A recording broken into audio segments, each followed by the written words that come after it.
আসসালামু আলাইকুম। Motijheel model school and কলেজের প্রিয় শিক্ষার্থী, সবাইকে অনলাইন ক্লাসে স্বাগতম। কেমন আছো সবাই? আশা করি সবাই সুস্থ আছো এবং মনোযোগের সাথে ক্লাস করার জন্য মানসিক এবং শারীরিকভাবে প্রস্তুত আছো। চলো তাহলে ক্লাসটা শুরু করা যাক। আমরা গার্হস্থ্য বিজ্ঞান দ্বিতীয় পত্র খ বিভাগ পড়ছিলাম। দশম অধ্যায় চলছে আমাদের। দশম অধ্যায় পরিপাকতন্ত্র, পরিপাক ও শোষণ। আমি তোমাদেরকে পরিপাক নালী এবং পরিপাক গ্রন্থি এই দুটো বিষয়ই মোটামুটিভাবে করিয়ে ফেলেছি। আজকে আমি তোমাদের সাথে একটুখানি যে বিষয়টা নিয়ে আলাপ করতে চাই সেটা হচ্ছে এই যে আমরা বলছি যে পরিপাক নালী এবং পরিপাক গ্রন্থি এই দুটো বিষয়, এই নালী এবং গ্রন্থি মিলে পৌষ্টিক নালী এবং পৌষ্টিক গ্রন্থি এই দুটো বিষয়ের মধ্যে যে অংশগুলো আছে, মুখবিবর বা মুখছিদ্র, এটাই হচ্ছে মুখগহ্বর, গলবিল, অন্ননালী, পাকস্থলী। এরপর হচ্ছে এটা অন্ত্র। অন্ত্রের দুটো অংশ আছে, একটা ক্ষুদ্রান্ত আর একটা বৃহদন্ত। পাকস্থলীর তিনটা অংশ, ফান্ডাস, বডি, পাইলোরাস। অন্ত্রের মধ্যে ক্ষুদ্রান্ত এবং বৃহদান্ত। দেখো তোমাদের যে বৃহদান্তের আগে ক্ষুদ্রান্ত করে না, ক্ষুদ্রান্তে তিনটা অংশ আছে, ডিউডেনাম, জুজেনাম, ইলিয়াম। আর বৃহদন্তে সিকাম, কোলন এবং মলাশয়। গতদিন আমরা যা ক্লাস করেছিলাম সেটা হচ্ছে পৌষ্টিক নালীর তিনটা অংশ, পৌষ্টিক গ্রন্থির, একটা হচ্ছে লালা গ্রন্থি, একটা যকৃৎ, একটা অগ্ন্যাশয়। আমি আশা করি তোমরা এই অংশগুলো খুব ভালো করে মনে রাখার চেষ্টা করবে, কারণ এটাই হচ্ছে মূল বিষয় যা আমরা এই কয়দিন ধরে ক্লাস করছি। ঠিক আছে মেয়েরা? এবার আমরা নির্দিষ্ট খাদ্যের পরিপাক ও শোষণে চলে যাব। আজকে খাদ্য পরিপাক ও শোষণে আমরা কার্বোহাইড্রেট দিয়ে শুরু করব। কার্বোহাইড্রেট এমন একটা জটিল উপাদান যেটা ভেঙে সরল হয়ে তারপর শরীর সেটাকে ব্যবহার করে। ভেঙে যে সরল হচ্ছে এটা হচ্ছে পরিপাক, সেই সরল উপাদানটা আবার যে রক্তে প্রবেশ করছে সেটা হচ্ছে শোষণ। তাহলে কি ব্যাপারটা বুঝতে পেরেছ? প্রথমে খাবারের উপাদানগুলো পরিপাকতন্ত্রের বিভিন্ন অংশে সরল হচ্ছে, এরপরে সেটা শোষণযোগ্য অণুতে পরিণত হচ্ছে এবং রক্তে প্রবেশ করছে। তাহলে ধাপ দুটো আগে বোঝো। প্রথমে কি হয়, খাবারগুলো জটিল থেকে সরল হয়, জটিল থেকে সরল। এই জটিল থেকে সরল যে হচ্ছে এটাই হচ্ছে পরিপাক। তাহলে পরিপাকের জন্য বিভিন্ন এনজাইম দরকার হয়। এনজাইমগুলো কোথায় থাকে মনে আছে? লালা গ্রন্থি, পাকস্থলী, অগ্ন্যাশয়, এইসব জায়গায় থাকে এবং পিত্তরস যেটা সেটাও পরিপাকে সহায়তা করে। এবার আসো কার্বোহাইড্রেটের পরিপাক, যেখান থেকে শুরু হচ্ছে। প্রথমে আমরা দৈনন্দিনভাবে যে খাবারগুলো খাই এর মধ্যে উল্লেখযোগ্য পরিমাণে খাই কার্বোহাইড্রেট। আমাদের মোট খাদ্যের 60 থেকে 70% কিন্তু কার্বোহাইড্রেট। তাহলে সবার প্রথমে আমরা কি করব, মুখের যে জিনিসটা হচ্ছে সেটা হচ্ছে লালা। এই লালা নিঃসরিত হয়, লালার অধিকাংশ হচ্ছে পানি। আর লালাতে যে এনজাইম আছে তার নাম হচ্ছে, কতদিন আমরা পড়েছিলাম, টায়ালিন। লালার যে টায়ালিন, এই টায়ালিনটা হচ্ছে কার্বোহাইড্রেটের উপরে কাজ করে। টায়ালিন কিন্তু একটা এনজাইম, আর সাধারণত এটা ক্ষারধর্মী। কেমন এটা? ক্ষারধর্মী, এটা মনে রাখবে। নেচারে ক্ষারীয়। আচ্ছা, দৈনিক প্রায় 1000 সিসি থেকে 1500 সিসি পর্যন্ত লালা তৈরি হতে পারে, এটা মনে রাখা দরকার। দৈনিক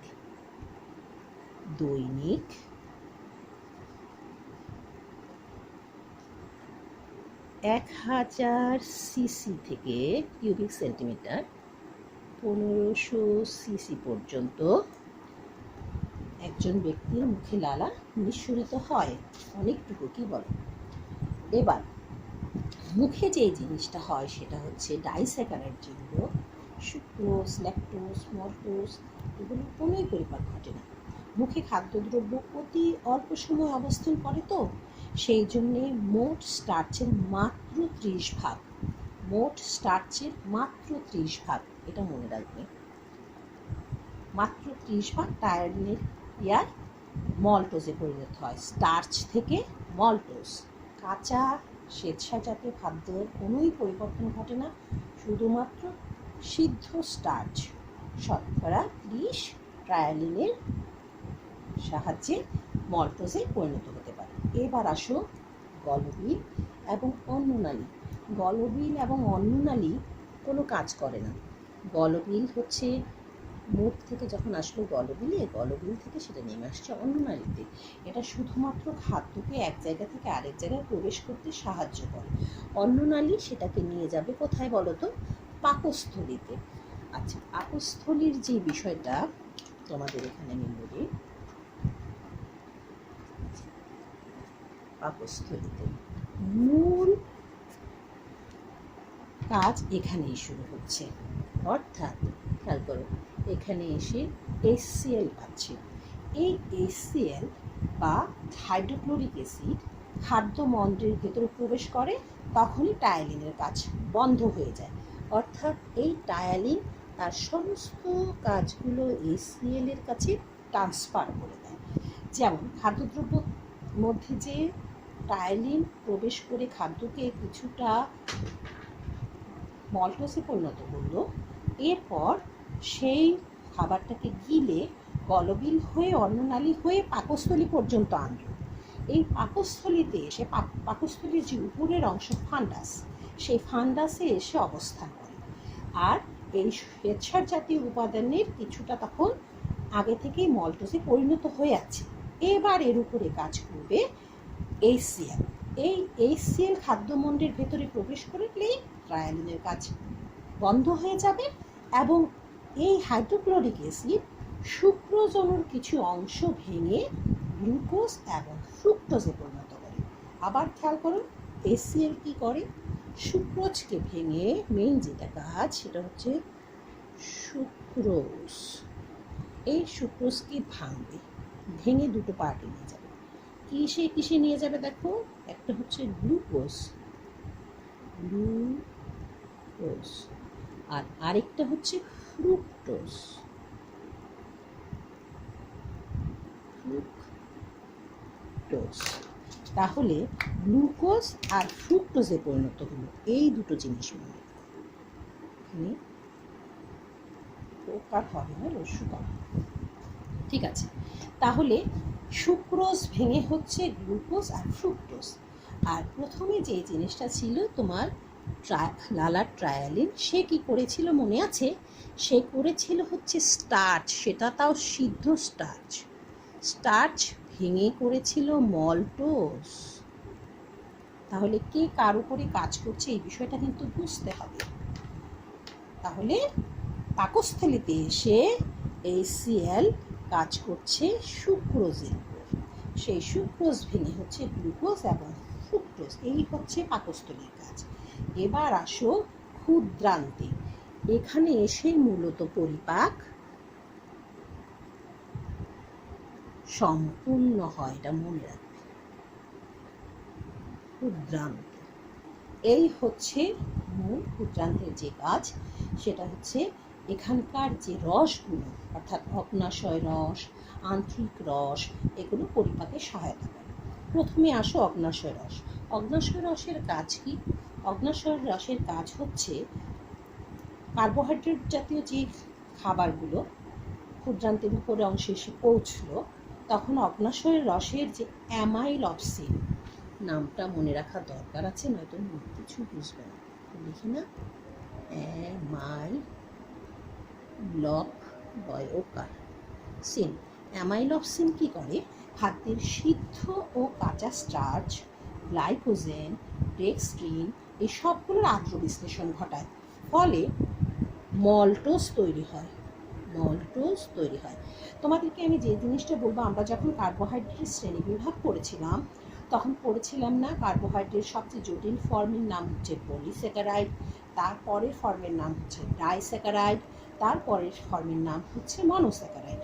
তাহলে যখন খাবার পরিপাক হবে ঠিক তেমনিভাবে সবচেয়ে জটিল যেটা সেটার উপরে আগে কাজ করবে, অর্থাৎ পলিস্যাকারাইড আগে ভাঙবে, তারপর হবে ডাইস্যাকারাইড, ডাইস্যাকারাইড থেকে ভেঙে হচ্ছে মনোস্যাকারাইড। এই জিনিসটা মনে রাখলে তোমাদের বুঝতে সুবিধা হবে।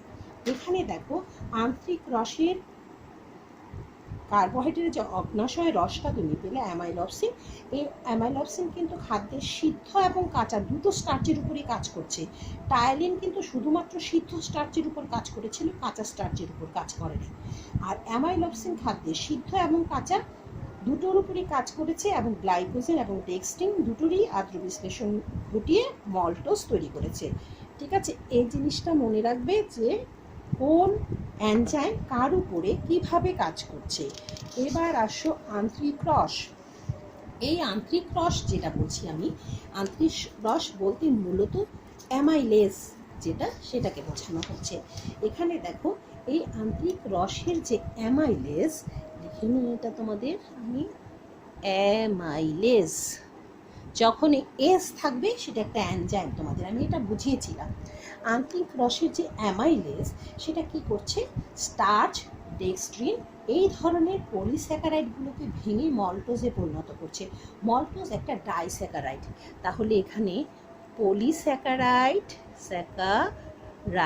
পলিস্যাকারাইড ভেঙে কি করছে বলো তো, মল্টোজ বানাচ্ছে। এটা হচ্ছে অ্যামাইলেজের কাজ।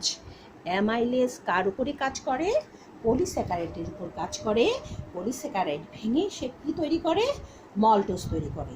একটু ভালো করে বোঝো, কোষঝিল্লির যে এনজাইম সেটা খাদ্যের ডাইস্যাকারাইড, যেমন সুক্রোজ, ল্যাকটোজ, মল্টোজ তিনটি কিন্তু ডাইস্যাকারাইড। এগুলো ক্ষুদ্রান্তের ভেতর থেকে শোষিত হওয়ার সময় কোষের ঝিল্লিতে যে উপস্থিত এনজাইমগুলো, যেমন সুক্রোজের উপরে কাজ করে সুক্রেজ, ল্যাকটোজের উপরে কাজ করে ল্যাকটেজ, মল্টোজের উপরে কাজ করে মল্টেজ। শুধু শেষে উপাদানগুলোতে এজ লাগাই দাও, তাহলে সেটা হয়ে যাবে এনজাইম। অর্থাৎ আবার মনোযোগ দিয়ে শোনো, সুক্রেজ কাজ করে সুক্রোজের উপর, ল্যাকটেজ কাজ করে ল্যাকটোজের উপর, মল্টেজ কাজ করে মল্টোজের উপর। এই সবগুলো ভেঙে কি করে, সে সুক্রোজ, ল্যাকটোজ এবং মল্টোজ, মল্টোজ ভেঙে হবে গ্লুকোজ, সুক্রোজ ভেঙে হবে ফ্রুক্টোজ, আর ল্যাকটোজ ভেঙে হবে গ্যালাক্টোজ। এই জিনিসটা ভালো করে বুঝবে। এদের মধ্যে 80% গ্লুকোজ এবং অবশিষ্ট যে 20% সেটা হলো গ্যালাক্টোজ এবং সুক্রোজ। এই মূল বিষয়টা কে কার উপরে কাজ করে সেটা বুঝলে তোমাদের পড়তে সুবিধা হবে। ঠিক আছে, এই ব্যাপারগুলো বুঝে বুঝে পড়বে। সবার শেষে আসো বৃহদন্ত্র। বৃহদন্ত্রের মূল কাজ কি, ক্ষুদ্রান্ত থেকে খাদ্যের যে বাকি অবশিষ্ট অংশটা থাকে সেটা বৃহদন্ত্রে চলে আসে। বৃহদন্ত্রে সাধারণত জলীয় অংশটা, জলীয় যে অংশ সেটাই শুধু শোষণ হয়, জলীয় অংশ শোষণ হয়, অন্যগুলো কোনো শোষণ হয় না এখানে। আর বাকিটুকু মলে পরিণত হয়ে দেহ থেকে বেরিয়ে যায়। এছাড়া কিছু সেলুলোজ আছে যেটা পেশি সংকোচনের সৃষ্টি করে এবং মল নিষ্কাশনে সহায়তা করে। এছাড়া কিছু ব্যাকটেরিয়া গাজন ঘটে এই জায়গায়, যে কারণে বিভিন্ন রকম গ্যাস যেমন কার্বন ডাইঅক্সাইড, মিথেন, হাইড্রোজেন এগুলো তৈরি হয়। এছাড়া এখানে আর কোনো কাজ নেই। এবার যে জিনিসটা আমি তোমাদেরকে দেখাতে চাচ্ছি সেটা হচ্ছে এই যে কার্বোহাইড্রেট পরিপাক হচ্ছে, এই কার্বোহাইড্রেটের উপরে কারা কারা কাজ করে, উৎপত্তি স্থলটা কোথায়, যার উপরে কাজ করে তার নাম কি, এবং তাকে ভেঙে কী খাদ্যের উপাদানে তৈরি করে, এটা একটা ছক আকারে পড়বে। তাহলে তোমাদের জিনিসগুলো, এই যে আমি বললাম যে এই এনজাইম এর উপরে কাজ করে, সেটা ছক আকারে পড়লে তোমাদের বিষয়গুলো মনে থাকবে। চলো আমি এনজাইমগুলো নীল কালি দিয়ে লিখি। 1 নম্বরটা হচ্ছে টায়ালিন, মনে আছে? এর পরেরটা কি বলেছে বলো তো, অ্যামাইলেজ, অ্যামাইলেজ আছে, বুঝতে পেরেছ? এর পরেরটা হচ্ছে অ্যামাইলপসিন,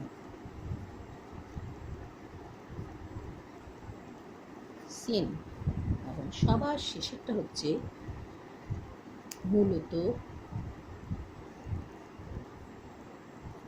মল্টোজ। আসলে মল্টোজ না, মল্টেজ জিনিসটা তোমাদেরকে আমি এজ যোগ করে দিলে আকারটা অমিট হয়ে যায়। Maltase, sucrase, lactase. ঠিক আছে, সুক্রেজ আর ল্যাকটেজ, এই জিনিসগুলো মনে রেখো। কোনটা কে কার উপর কাজ করে, কিভাবে কাজ করে। এই যে তিনটা, মল্টেজ কাজ করে মল্টোজের উপর, সুক্রেজ কাজ করে সুক্রোজের উপর, এবং ল্যাকটেজ কাজ করে ল্যাকটোজের উপর। এবার তুমি পড়বে হচ্ছে উৎপত্তি স্থল, অর্থাৎ কোনটা কোথায় উৎপত্তি হয়। এই টায়ালিনের উৎপত্তি স্থল হচ্ছে লালা গ্রন্থি, অ্যামাইলেজের উৎপত্তি স্থল হচ্ছে ক্ষুদ্রান্ত, অ্যামাইলপসিনের উৎপত্তি স্থল হচ্ছে অগ্নাশয়, এবং সুক্রেজ, মল্টেজ এবং ল্যাকটেজের উৎপত্তি স্থল হচ্ছে ক্ষুদ্রান্তের ঝিল্লি। এবার এই টায়ালিন কার উপরে কাজ করে? সিদ্ধ স্টার্চের উপর কাজ করে। কি তৈরি করে? মল্টোজ তৈরি করে। অ্যামাইলেজ কার উপরে কাজ করে? শ্বেতসারের উপরে কাজ করে। কি তৈরি করে? মল্টোজ তৈরি করে। অ্যামাইলপসিন কার উপরে কাজ করে? শ্বেতসারের উপরে কাজ করে। কি তৈরি করে? মল্টোজ তৈরি করে। আর এখানে লাস্ট যেটা আছে, ক্ষুদ্রান্তের ঝিল্লিতে পাওয়া যায় যেগুলো, সেইগুলো মূলত নির্দিষ্ট উপাদানের উপর কাজ করে নির্দিষ্ট মনোস্যাকারাইড তৈরি করে। যেমন মল্টেজ মল্টোজের উপর কাজ করে গ্লুকোজ তৈরি করে। সুক্রেজ সুক্রোজের উপরে কাজ করে ফ্রুক্টোজ তৈরি করে। আর ল্যাকটেজ সে ল্যাকটোজের উপর কাজ করে গ্যালাক্টোজ তৈরি করে। এই জিনিসটা পুরো ছকটা তোমরা বাসায় কমপ্লিট করবে, তাহলে জিনিসটা শেখাও হয়ে যাবে, আবার এর সাথে সম্পর্কিত বিষয়গুলো মনেও থাকবে। এবার আসুন কার্বোহাইড্রেটের শোষণ, অর্থাৎ আমরা এতক্ষণ পরিপাক করলাম, জটিল ফর্মটা কি হলো, সরল ফর্মে আসলো, এখন বডি এটা ব্যবহার করতে পারবে। তাহলে প্রথমে যে জিনিসটা আমি তোমাদের বলবো, শোষণটা কি। দেখো, খাদ্যবস্তু পরিপাক হলো, পরিপাক হওয়ার পর এই খাদ্যবস্তু সরল উপাদানে পরিণত হয়ে গেল। এবার এটা বিশোষণ হবে। বিশোষণ হওয়ার পর যেই জিনিসটা হবে সেটা হচ্ছে, এটা একটু বড় করে লিখি, রক্তস্রোতে প্রবেশ করবে। স্রোতে প্রবেশ, এটাই হলো মূল বিষয়। পরিপাক করার পর যদি শরীর সেটা ব্যবহার করতে না পারে তাহলে কোনো লাভ নেই।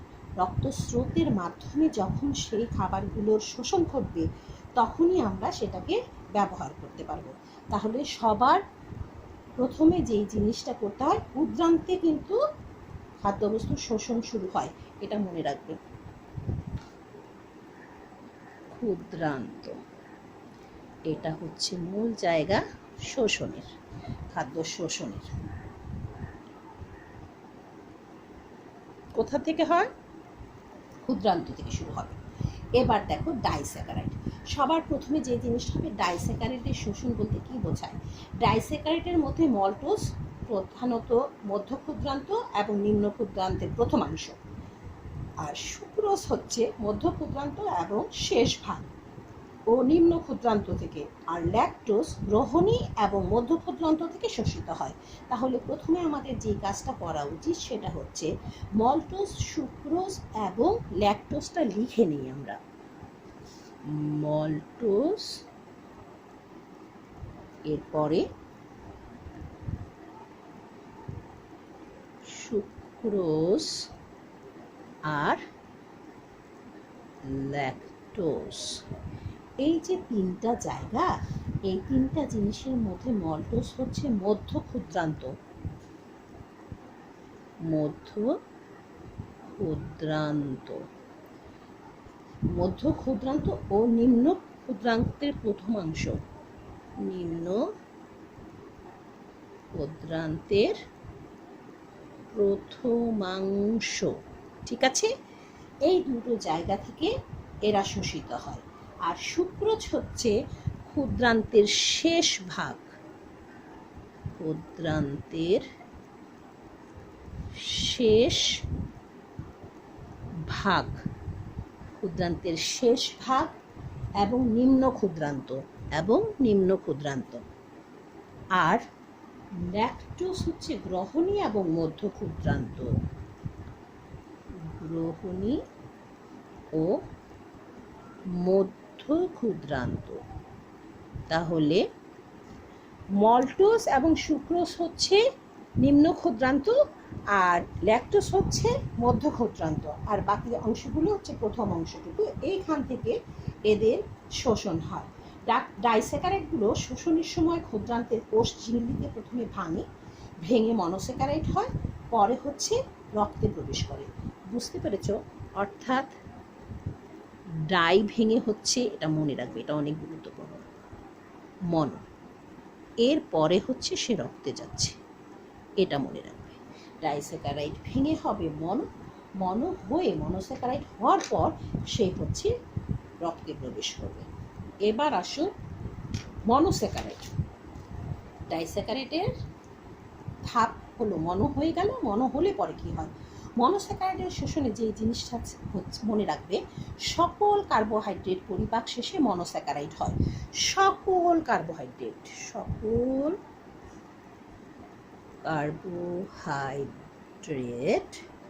ভেঙে হচ্ছে মনোস্যাকারাইড,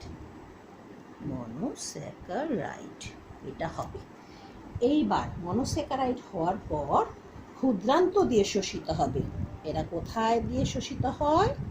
ক্ষুদ্রান্ত দিয়ে শোষিত হয়। মনোস্যাকারাইড অতি উচ্চ মাত্রায় পানিতে দ্রবণীয় ব্যাপনযোগ্য হওয়ায় দ্রুত আন্তরিক পর্দার বাধা অতিক্রম করতে পারে, ছাঁকন প্রক্রিয়ার মতো। ফ্রুক্টোজ ব্যাপন প্রক্রিয়ার মাধ্যমে রক্তে প্রবেশ করে। অন্ত্রের যে কোষ ঝিল্লি আছে, এই কোষ ঝিল্লিতে বিশেষ বাহক দ্বারা গ্লুকোজ এবং গ্যালাক্টোজ শোষণ সম্পন্ন করে। তাহলে কি প্রক্রিয়ার মাধ্যমে রক্তে প্রবেশ করে ফ্রুক্টোজ? বলো তো, ব্যাপন প্রক্রিয়ার মাধ্যমে। এই জিনিসটা কিন্তু মনে রেখো, ব্যাপন প্রক্রিয়ার মাধ্যমে ফ্রুক্টোজ রক্তে প্রবেশ করে। আর অন্ত্রের কোষ ঝিল্লির যে বিশেষ বাহক আছে, সেই বাহক দ্বারা গ্লুকোজ এবং গ্যালাক্টোজ শোষণ সম্পন্ন করে। হয়ে গেল মোটামুটি মনোস্যাকারাইডের শোষণ। এবার একটা জিনিস মনে রাখবে, শোষণে দুটো জিনিস খুব গুরুত্বপূর্ণ। কোনো কারণে যদি সোডিয়ামের অভাব হয় তাহলে কিন্তু গ্লুকোজের শোষণ হ্রাস পায়। খাদ্যে সোডিয়ামের অভাব থাকলে অন্ত্র থেকে সেই সোডিয়ামের শোষণটা ব্যাহত হয়, আর ফলে গ্লুকোজের শোষণ হ্রাস পায়। এটা একটা গুরুত্বপূর্ণ বিষয়। আরেকটা হচ্ছে কোনো মনোস্যাকারাইডের শোষণ অন্য মনোস্যাকারাইডের উপস্থিতিতে নিয়ন্ত্রিত হয়। অর্থাৎ অন্ত্রে যদি গ্লুকোজের উপস্থিতি থাকে তাহলে গ্যালাক্টোজের শোষণ বিলম্বিত হয়। প্রথমে গ্লুকোজের শোষণ হবে, তারপরে গ্যালাক্টোজের শোষণ হবে। সুতরাং মনোস্যাকারাইড আরেক মনোস্যাকারাইডের শোষণে প্রভাব বিস্তার করে। তাহলে মনোস্যাকারাইড অন্য মনোস্যাকারাইডের উপর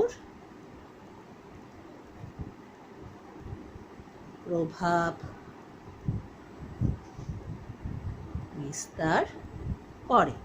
তাহলে একটা হচ্ছে সোডিয়ামের অভাব হতে পারে, তাহলেও সমস্যা। আবার একটা মনোস্যাকারাইড অন্য আরেকটা মনোস্যাকারাইডের উপরে প্রভাব বিস্তার করে, যেমন গ্লুকোজের উপস্থিতিতে গ্যালাক্টোজের শোষণ বিলম্বিত হয়। এই বিষয়গুলো মনে রাখবে। তাহলে এই যে গ্লুকোজের যে শোষণ হচ্ছে, এই শোষণগুলো আমরা কিন্তু একটা চার্টের মাধ্যমে পড়তে পারি।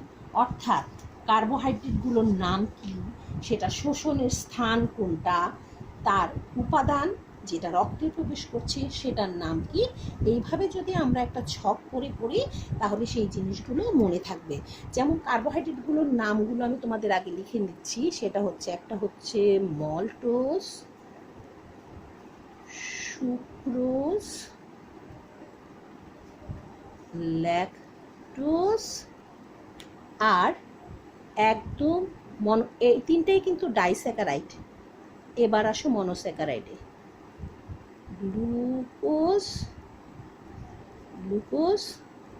এরপরে হলো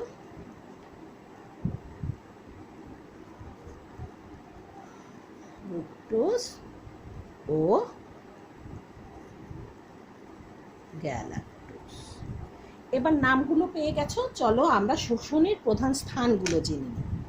অর্থাৎ মল্টোজ মধ্য ক্ষুদ্রান্ত ও নিম্ন ক্ষুদ্রান্তের প্রথমাংশ, সুক্রোজ মধ্য ক্ষুদ্রান্তের শেষ ভাগ এবং নিম্ন ক্ষুদ্রান্ত, ল্যাকটোজ গ্রহণী ও মধ্য ক্ষুদ্রান্ত, গ্লুকোজ গ্রহণী ও মধ্য ক্ষুদ্রান্ত, লাস্ট যেটা আছে ফ্রুক্টোজ এবং গ্যালাক্টোজ, এরা দুটোই ক্ষুদ্রান্ত। এবার আসো যে উপাদান হিসেবে রক্তে প্রবেশ করে।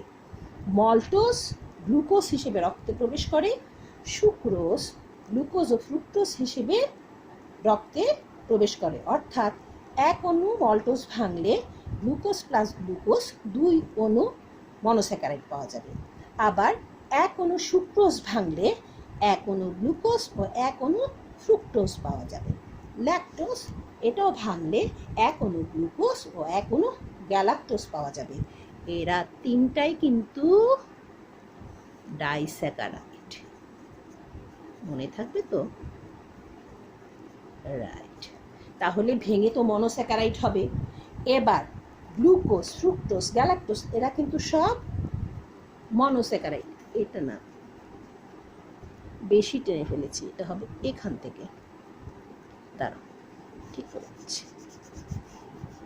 গ্লুকোজ ছেড়ে দিয়েছি, মল্টোজ ছেড়ে দিয়েছি, গ্লুকোজে চলে এসেছি, এই যে এভাবে, ঠিক আছে? এরা সব ডাইস্যাকারাইড, আর এরা হচ্ছে মনোস্যাকারাইড। এই গ্লুকোজ, ফ্রুক্টোজ এবং গ্যালাক্টোজ এরা গ্রহণী এবং মধ্য ক্ষুদ্রান্ত বা ক্ষুদ্রান্ত থেকে গ্লুকোজ, ফ্রুক্টোজ ও গ্যালাক্টোজ রূপে, কারণ এরা তো আর ভাঙতে পারছে না, এরা তো মনো, এই রূপেই আবার রক্তে প্রবেশ করবে। ঠিক আছে, এইটুকু বুঝতে পেরেছ? আগামী দিন ইনশাল্লাহ আমি তোমাদেরকে প্রোটিনের পরিপাক ও শোষণটা বোঝাবো। সেই পর্যন্ত ভালো করে কার্বোহাইড্রেটটা বুঝে নাও। তাহলে যদি কোনো প্রশ্ন থাকে আমাদের কমেন্ট বক্সে লিখবে, আর ভেঙে ভেঙে পড়ার চেষ্টা করবে, কারণ এটা হচ্ছে একটা ধারাবাহিক প্রক্রিয়া, বুঝতে পারলে সমস্যা হওয়ার কথা না। তাহলে আগামী ক্লাসের প্রস্তুতি আশা করছি এবং তোমাদের সর্বাঙ্গীন মঙ্গল কামনা করে আজকে এখানেই শেষ করছি। আল্লাহ হাফেজ।